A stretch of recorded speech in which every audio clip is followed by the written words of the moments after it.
So I'm here today to tell you about what we are going to show you in each episode. What are the segments that we are going to discuss in each episode. Every episode we have designed in such a way that it's a combination of 5 or more than 5 segments. What are they? Of course, this same order may not be followed, but I would like to tell you the segments. There will be conversation, story narration, then you would also find an inspirational incident from Grace's personality's life, or an anecdote, or a parable, grammar, and a quote for you to think over. Now I shall tell you individually about these segments. So first I had mentioned about conversation. So conversation is supposed to be between two people. They would come and discuss some issue before you. Then when they discuss, note down what are the points that they are discussing. You would have a story narration. A story would be narrated to you, and on the screen you find the scrolling coming up. Follow the scrolling and the narration. Try to learn the new vocabulary which is being used, the grammar, the structures, etc. Then another segment where either we would have inspirational incidents from great personalities' lives, or an anecdote or a parable which would be narrated to you. Once again the same point comes in. Observe. Observe the vocabulary that is being used, the structures, the grammar that is being used. And in another segment we would directly discuss grammar for you, because grammar is the backbone of the language. So in the grammar we would give the explanation for that topic. There will be some nice examples, the usage part, and also exercises which either would be in this episode or the next episode. Now sometimes these grammar issues also, they may not be completely discussed in one particular episode. Sometimes they may be carried over to the next episode and so on. And we would also show you one quote, one inspirational quotation. When that quote is shown, think about that quote, cogitate on it, try to understand and imbibe that idea and follow it in your life. So this is how we have made it a mixture of different things put together, and with the main aim, only one aim, that is learning of English. English is a language, and to learn the language you need to expose yourself to many things. So that's how we have designed these episodes, and I hope you will be able to learn the language quickly and easily. That's what each episode of our telecast would be giving you. Okay? So right away we shall get into the episode. Now a grammar item for you. Learn the grammar and speak the language well. Today we are going to learn about an interesting concept where two people are involved in one situation. For example, you are writing the notes, and the person who is responsible for that is teacher. The teacher is telling you to write the notes and you are writing. Then you can say that in English like this: my teacher is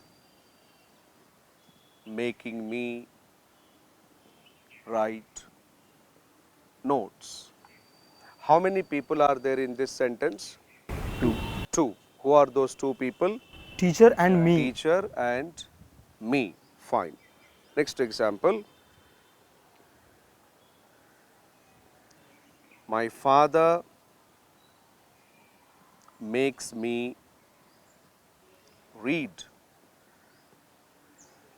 the newspaper daily. How many people are there in this sentence? My father and me too. Two people are there.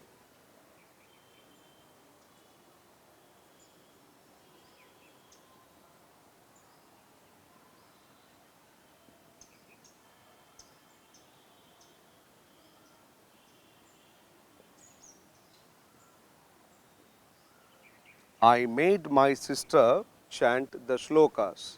How many people are there here? I, sister.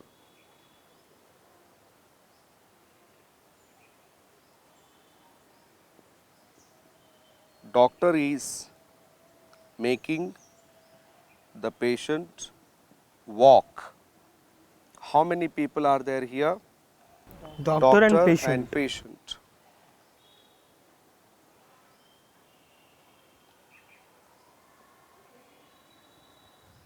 The director has made the actor deliver the dialogue naturally. How many people are there here? Two people. Who are those two people? Director and actor. Now read all the 5 sentences loudly. My teacher is making me write notes. My My father father makes me read the newspaper daily. I I made my sister chant the shlokas. Doctor is making the patient walk. The The director director has has made the actor deliver the dialogue naturally.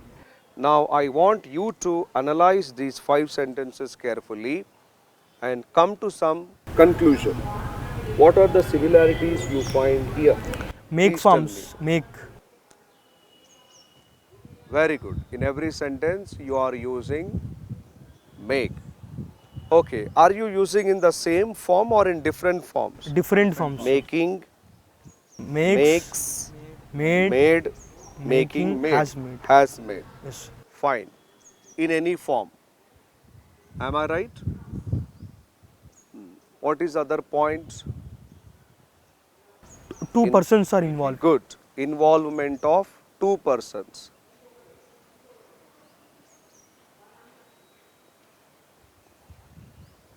Involvement of two persons. Why do we have two persons? Because, analyze. My teacher is making me write notes. Who is writing the notes? Me or teacher? Me. Me. And who is making it happen? Who is responsible for that? Teacher. My father makes me read the newspaper daily. Who is reading the newspaper daily? Because of My father. I made my sister chant the shlokas. Who chanted the shlokas? Sister. And who made it happen? Who was responsible for that? I. Doctor is making the patient walk. Who is walking? And how is it happening? Because of doctor. Director has made the actor deliver the dialogue naturally. Who delivered the dialogue naturally? Actor. Actor. Because of? Director. So that's why we have two persons. Involvement of two persons because subject is the maker. He is cause.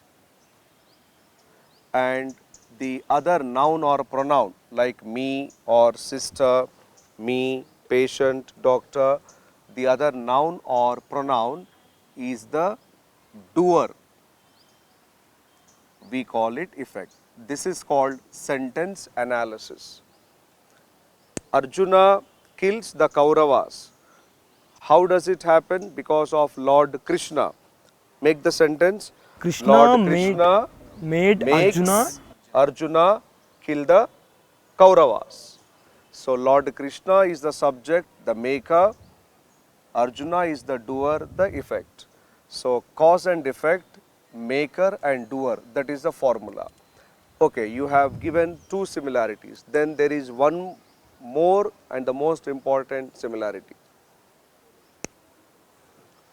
Make is in different forms, but there is one verb which appears in the same form. Observe. Followed by the Noun doer. or, write, okay, read, chant, deliver. That is called base form of the verb, and in English grammar it is called plain infinitive. Today we are going to learn about the plain infinitive. This is base form. In grammar it is called plain infinitive. It is also called bare infinitive. It is a non-finite verb because it does not indicate any tense. It does not have any tense. That's why it is called plain infinitive or bare infinitive. I'll give you the structure. You can take any subject of your choice. Then according to your requirement of present or past or future, you can use make or makes or made or making with am, is, are, was, were, or be, been. Then Has made. with have family you can use made, or you can use any modal auxiliary plus make.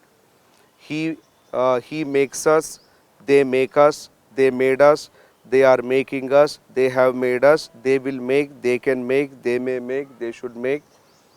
Then third part, keep any noun or any pronoun. After that, you keep plain infinitive. And one common mistake done by people, they put to here again. Do not put to. They say he made me to write, he made me to sit. No, you should not keep to. Plain infinitive comes here. So subject, make, noun or pronoun, plain infinitive. And you can use it in all the forms. You can use in positive form, negative form, present form, past form, future form. And between these two verbs, this is the one which indicates tense. This is called tense indicator. Whatever tense you want to indicate, present or past or future, it happens here. But this person does not indicate any tense, it is neutral. That's why we call him non-finite verb. Okay. Mother, daughter, daughter cooks. Make a sentence. Mother Made her daughter. makes her daughter cook in the kitchen. Okay. I gave examples because of my teacher. I gave examples because of my teacher. My teacher My makes teacher me. made, I gave, past tense. My teacher made me give example. I do yoga because of my father. My father makes me do yoga. I walk daily because of my grandfather. My grandfather makes me walk daily. We laugh because of the comedy in the movie. The comedy makes us laugh. Okay. My friends, I laugh. I laugh in the class because of my friends. My friends make me laugh. My friends make me laugh. My friends made me laugh. My friends are making me laugh. My friends have made me laugh. My friends can make me laugh, will make me laugh, should make me laugh, must make me laugh. You can use with all the forms positively, negatively.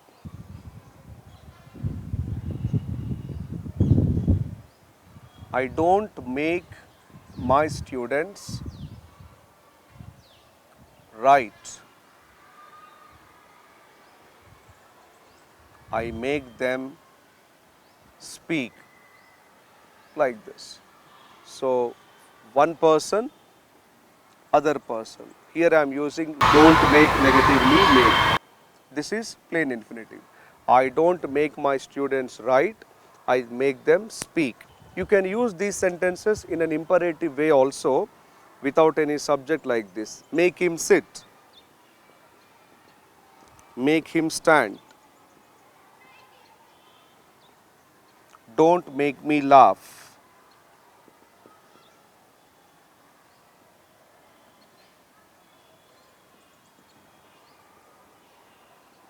Don't make me shout. These are called imperative sentences. You know what imperative sentences are. There is no subject, they are short sentences to give something briefly. So in an imperative way also you can use. So where is the plain infinitive? This is a plain infinitive here. Sit, stand, laugh and shout. Okay. Patient takes the medicine because of doctor. Make the example. Doctor makes the patient take the medicine. Now I'll write one sentence. You please try to give me all the forms, positive, negative and question form.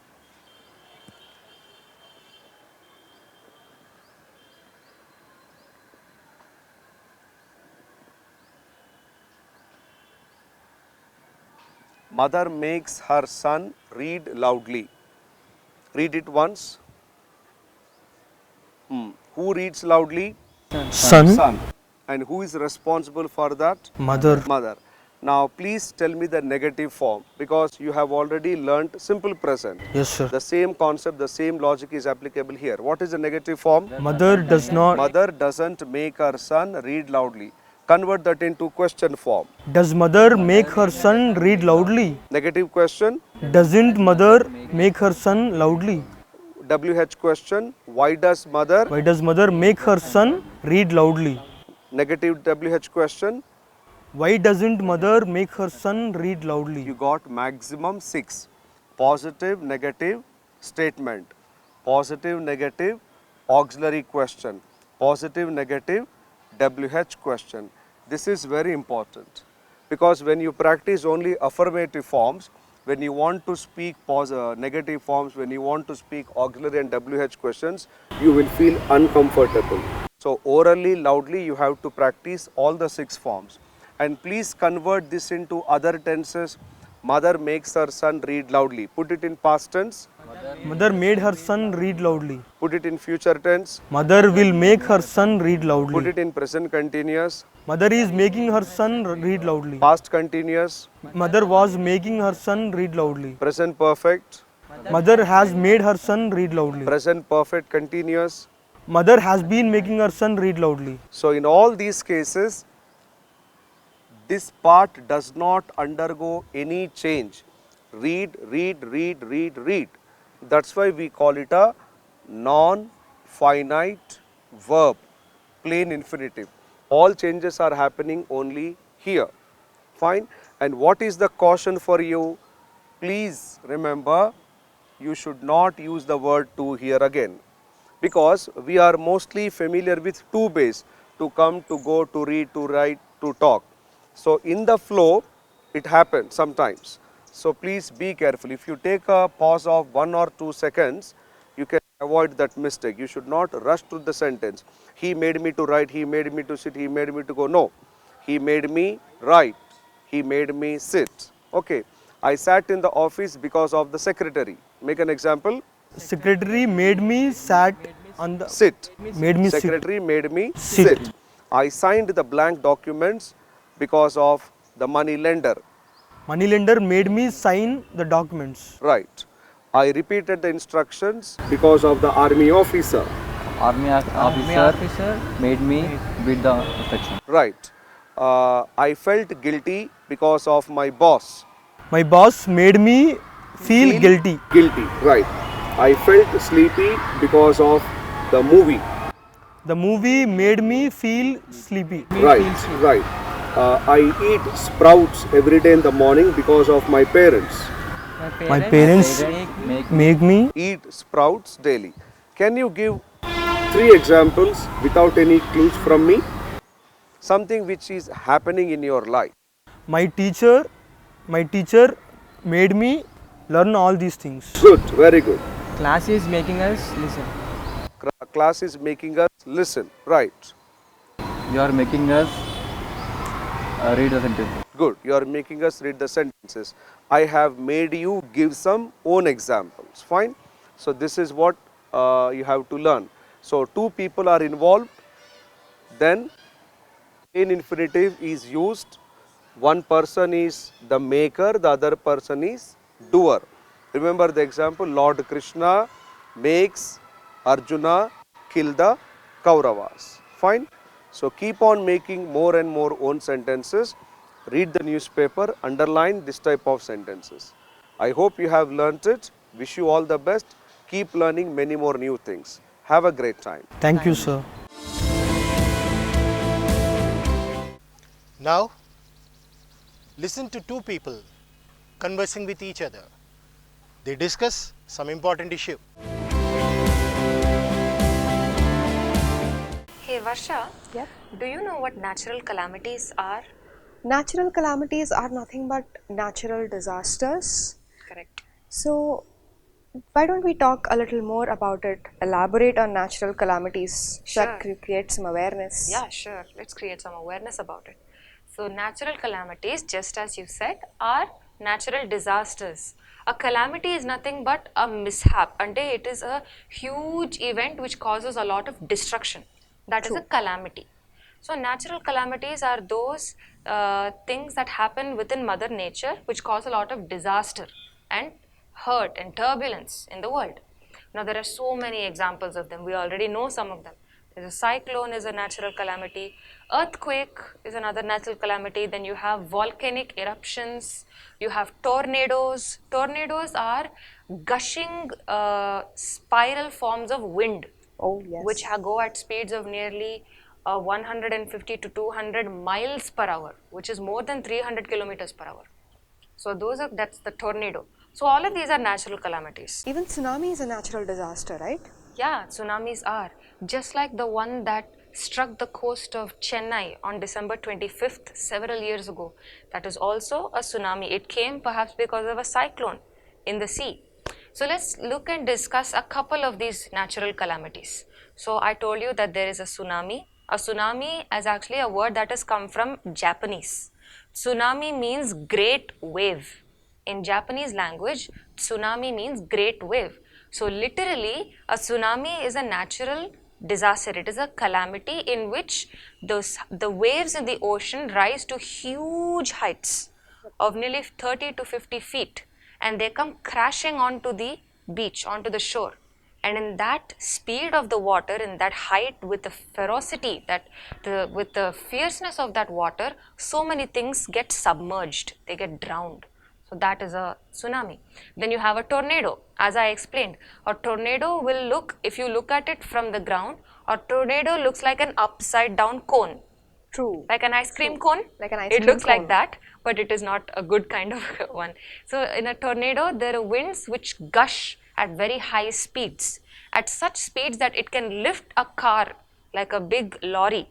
It can lift a lorry like how we pick up a toy, and it can throw it away. True. And if I am not mistaken, these tornadoes, we can, if not, we have not experienced, but at least some of us who have seen on YouTube or on Discovery Channel, they show how a house also is lifted and thrown away in that tornado. Yes, yes. In fact, tornadoes happen in areas where there is a lot of open space. True.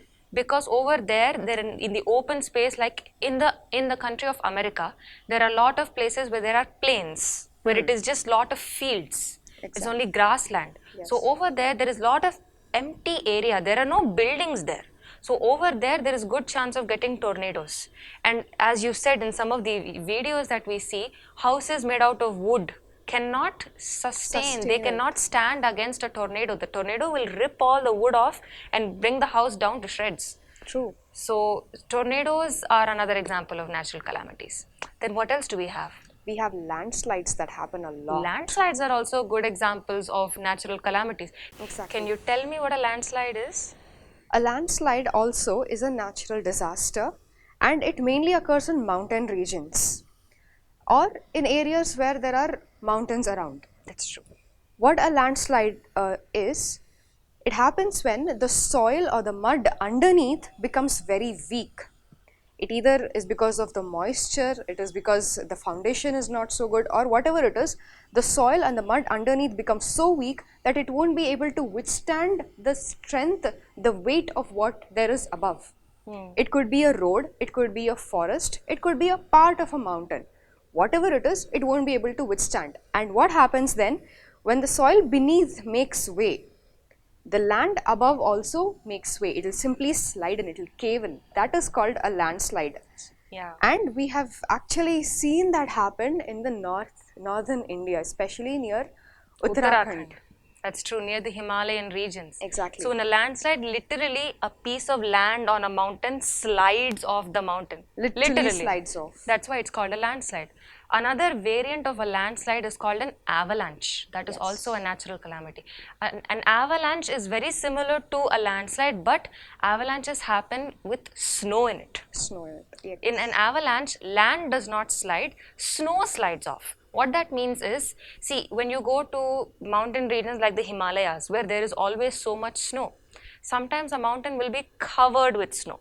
True. And there will be one small spot on that mountain where the lower layers of the snow becomes weak. Now, when there is snow happening, which snow is falling all over the year, there will be multiple layers of the Multiple snow, layers of right? snow. So, if the lower layer of the snow becomes weak, or if it is not strong enough, it will cave in, or it will, like you said, it will give in. Then the upper layers, what will happen? They will start falling down.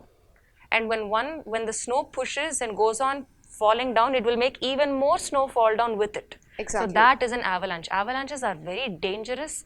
People who are touring in the Himalayan regions, people who are on, going on treks on mountains should be very careful if they feel that an avalanche will come. Because in an avalanche, the temperature becomes so cold, a person can almost lose sensitivity of their limbs. They won't be able to withstand it. They can't, it is too cold. So we should be very careful. If any of you ever go for treks on mountains which have snow, be careful of avalanches. True. Now, another example of a natural calamity is volcanoes. Oh yes. Volcanoes, we don't see a lot of them in India, but there are definitely a lot of volcanoes all over the world, especially on islands. Volcanoes are nothing but huge mountains which are made up of lava, cooled lava or magma. Magma is nothing but the boiling hot rock which has come from inside the earth. It spews out, and it comes out of a volcano and then it cools down. So it becomes like a rock.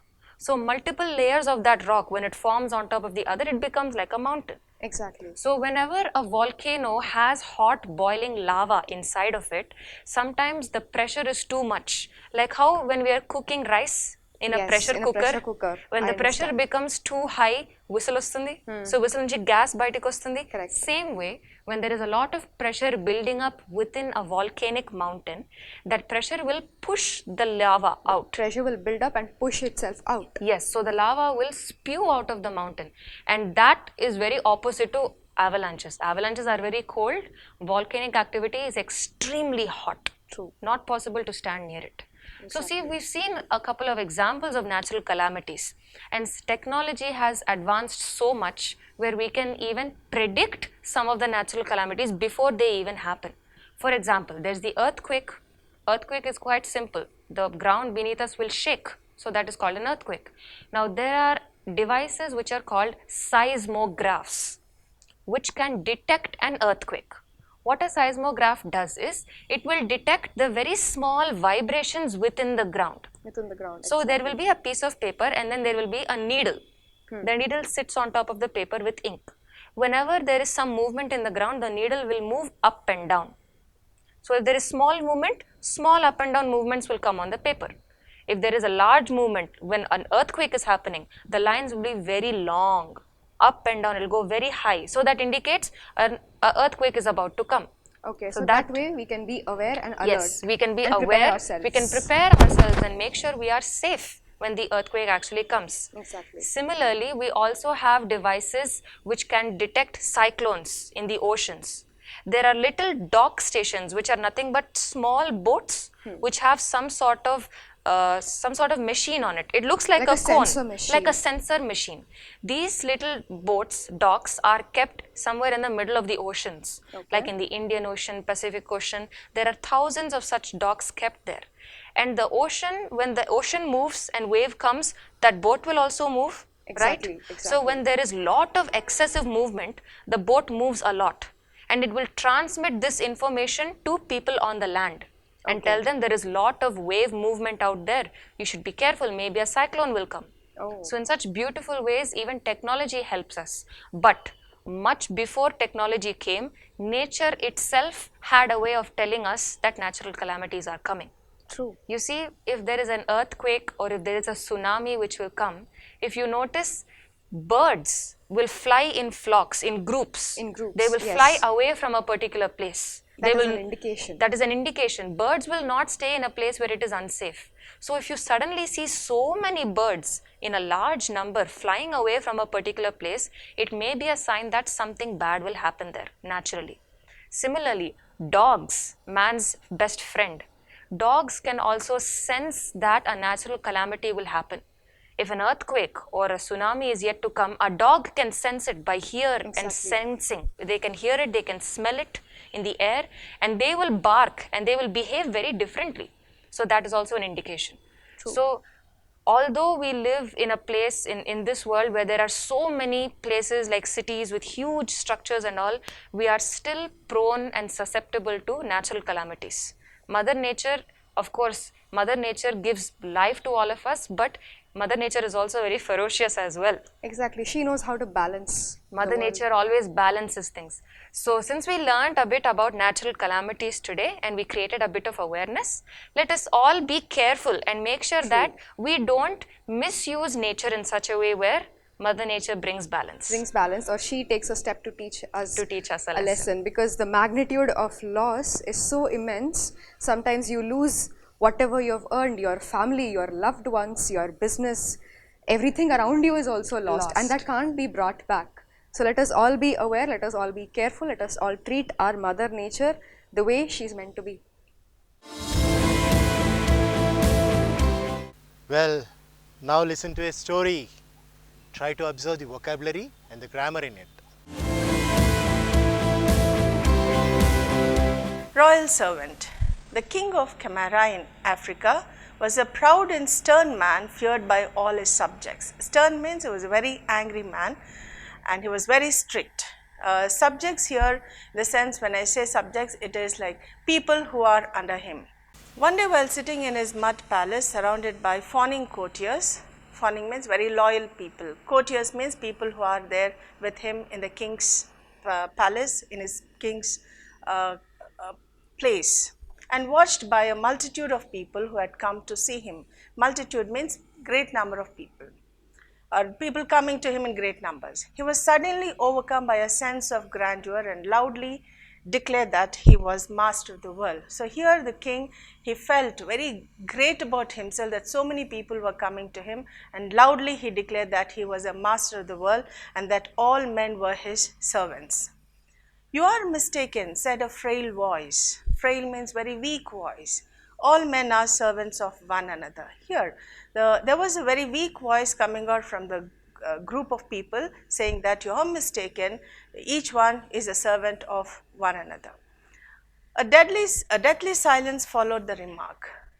The blood froze in the veins of the people assembled there. Then the king exploded in anger. The king, he felt, listening to the remark, he got very angry and he said, who is that who is saying this? And he came out, he just exploded, means he just came out with full anger and he said, who said that? He demanded, rising from the royal stool. Royal stool is a place where the king sits, it's like a throne. So who dares suggest that I am a servant? He says, who is that who is telling me that I am a servant when he felt that he was the master of the world? I do, said a voice in the crowd, and the people parted to reveal a white-haired old man leaning heavily on a stout stick. Stout means very thick. So from the group, from the crowd, a very old man came. He was with a white hair and he was very old. He was leaning on a stick, on a very thick stick. So the king asked, who are you? I am Babakar, said the man. We have no water in our village. I have come to ask for a well to be dug there. So he says, the old man said his name was Babakar and he came for a request asking the king to dig a well in his village. So the king said, so you are a beggar, wrote the king, striding down to where the man stood. So he came to the man where the man stood. The king came down from his throne and he came to the man and he said, so you are a beggar. Yet you have the temerity to call me a servant.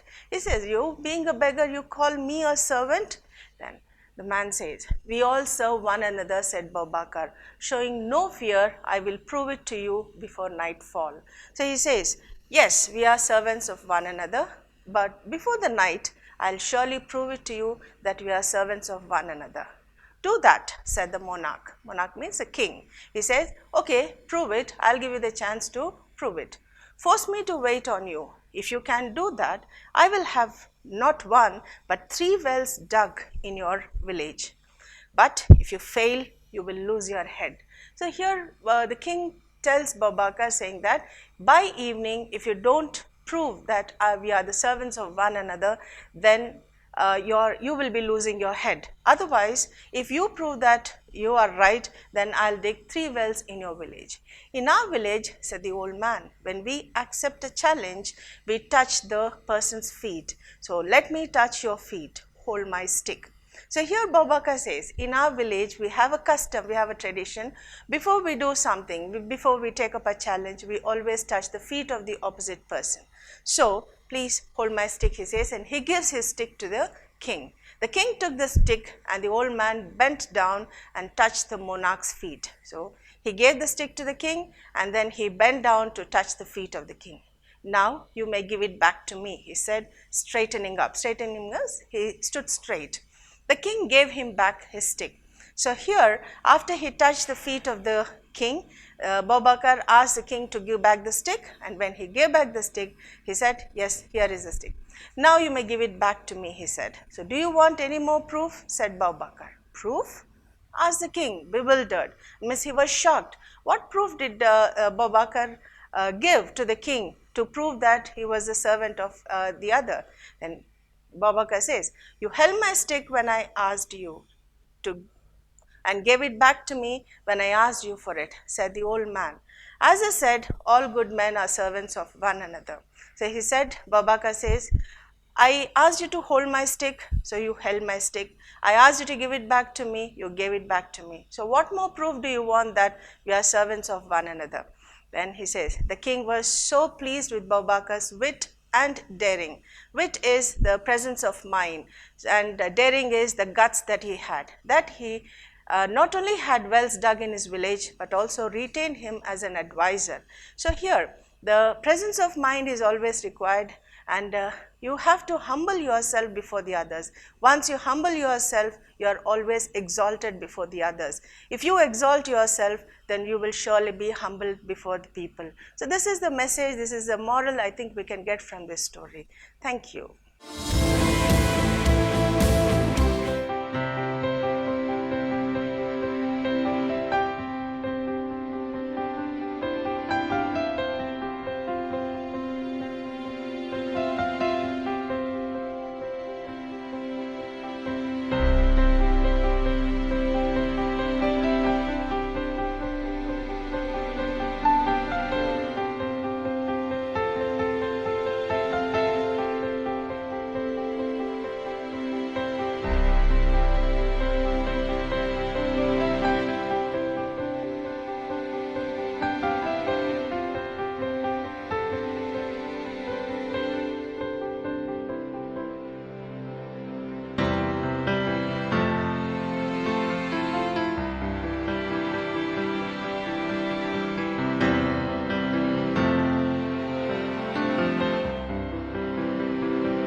a parable that you're going to listen to.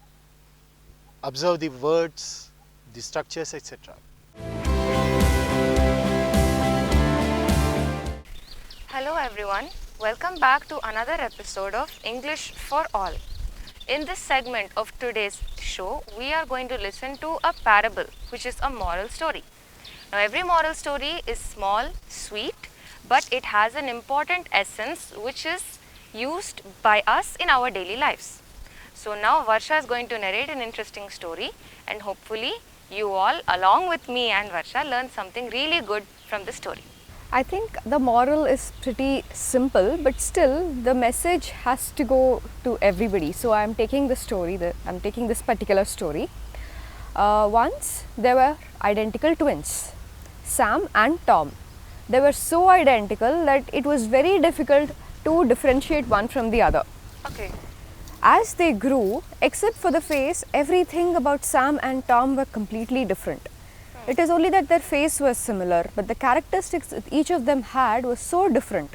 Sam was very calm, quiet, friendly, and he had a lot of friends, and he always respected his parents. He was very composed, while Tom, on the other hand, was slightly selfish, slightly arrogant. He had very few of friends, and he was very impulsive. So as they grew old, their father decided to divide whatever his fortune was amongst them, equally amongst them. Sam and Tom were both fine with it, but then Tom suddenly thought, why should it go to him? Why can't I have all the wealth? That is where his selfishness started. And he went and he told his father that, father, why is that Sam should get everything, or why should Sam get equal amount of your fortune? Why can't I get everything? Let there be a competition. Let the person, whoever wins the competition, get the entire wealth. Then the father agreed. So he organized a competition between these two twins. Now what he thought, the competition was each of them should walk a certain distance and then come back home. That's it? That's it. Okay. So your competition is measured in the proportion of the distance covered. Meaning? Ante, for example, I am giving you a competition, I am putting you in a competition and I am telling you that you should travel to a certain distance and come back home by 11 o'clock. Okay. How far you travel, that will destine your winning. So and it depends on me. It depends on you. But how much ever distance you travel, you should get back home by 11 o'clock. Okay. So you can travel 10 kilometers and come back home. You can travel 15 kilometers and come back home. You can travel 20 kilometers and come back home. But the time you come back home should be 11 o'clock. So if I go fast, I can cover more distance. If I go slow, Exactly. I'm covering a less You can cover distance. as much distance as you want, but you should get back home by 11 o'clock. Okay. So that was the same competition that was put to these twins. The competition was, their father said, cover as much distance as you can and then come back home before sunset. You can travel as far as you want, but all you need to remember is come back home by sunset. So that is your deadline. So both Sam and Tom agreed to this. The next day morning, early morning, both of them set out to walk. Sam, like his character and like the person he was very steady, slow and calm, and he put on his pace, very normally walking. Tom, on the other hand, thought that if the wealth is going to be divided in proportion to the distance covered, then I might as well cover a greater distance. So I will get more wealth. He will get more wealth. So instead of walking calmly or slowly, Tom started running. He started jogging, thinking that he will be able to cover a larger distance. So what happened, as both of them set on their own paths of journey, Sam, on the other hand, he realized that, okay, now the time is 12 o'clock. I have travelled for 3 hours. By the time I come home, it should take the equal distance and I will be home exactly before sunset. So Sam went till a certain distance and he came back home. And then it was sunset and Tom did not return back. His greed and his selfishness to gain more wealth made him travel a longer distance. He did travel a longer distance, correct, but was he able to come back home on time? No, he could not. Why? Because he travelled a far distance, isn't it? So it will take a lot of time for him to get back home before sunset, and he could not come back home. So, in this competition, Sam obviously would win because he went to a certain distance and he came back home on time, and Tom couldn't come back home. So what we understand here is Tom's greediness or selfishness to gain a lot of wealth and his desire to travel a lot of distance in order to gain a lot of wealth made him lose the competition. Yes. What we need to realize is greed and selfishness is something that will come to a person at every stage, at every walk of life. Ekkadostundi ante once you know that you can have a certain thing to yourself. When I say that I can have this dress for myself, I can have this phone for myself, I can have this much money for myself, when you know that you can have it for yourself, you will tend to want more of it. That is basically human nature. You want it more for yourself instead of the thought that yes, I can share this with another friend or with my sister or with my brother. The want of having all to yourself will start increasing in a human being basically. So what I am trying to tell is it is not good to be so greedy and so selfish, because it won't earn you anything in the future. It won't give you happiness, it won't give you family, friends or anything. You'll all remain as with you and your selfishness and your excessive desire of wanting a lot of things. Exactly, I understand. So from the story, in fact, two things I can relate from the story. So from the story you said that one of them was so greedy that he went so far away that he didn't return by sunset. So both for that person and in our general life, greed and selfishness takes us too far Too from far. what we are supposed to be. Exactly. Okay. So once it happens between siblings, it happens between friends, it happens between a lot of people. Once you know that you can have something, అది నీకు దొరుకుతుంది, నాకు కావాలి, నాకు వస్తుంది అన్నప్పుడు the want will increase. That will lead to a lot of greed and selfishness. So what I am trying to tell is it is good to have a goal, it is good to have the zeal of winning something. Be it anything, be it a rank, be it a certificate, be it any course. If you want to win, you want to get first rank, good. That is not greed or selfishness. But let that spirit not lead to greed or selfishness. Let that want not go to an undesirable state where you want something to yourself completely, trying to harm others or something. I understand, because if we take ourselves to that level of greed and selfishness, then we are taken to a point, we are literally taken so far from a good natured person that we go to an unreturnable point. Exactly. Where if it is taken to such a level of greed and selfishness, it is difficult to unbecome that, to come back to being an easy person. It is True. much easier to fall down than to get back up. Exactly. So it is easy to become very greedy, but very difficult to stop being greedy. So we should make sure we don't become greedy in the first place. Exactly. Step by step, as we gain something, the greed will increase, the want will increase. If I can have this, then I can have that also. If I can have that, then I can have that also. That is where your greed and your desire will never-ending increase. process. Never-ending process. It is not, I am not telling don't have goals, don't have desires or aims, but have it to an extent that it won't become greed. You won't turn into a greedy person and you won't be so selfish. That's true. Thank you, Varsha, for sharing that story. I think this moral is definitely applicable to every one of us, even you and me. Absolutely. And I hope our viewers take it in a really positive note and that they apply this moral to their own lives to stay in the most unselfish and ungreedy manner possible. Definitely, it was my pleasure to, explain a story like this. Hopefully, I did justice to the narration. And thank you all for watching.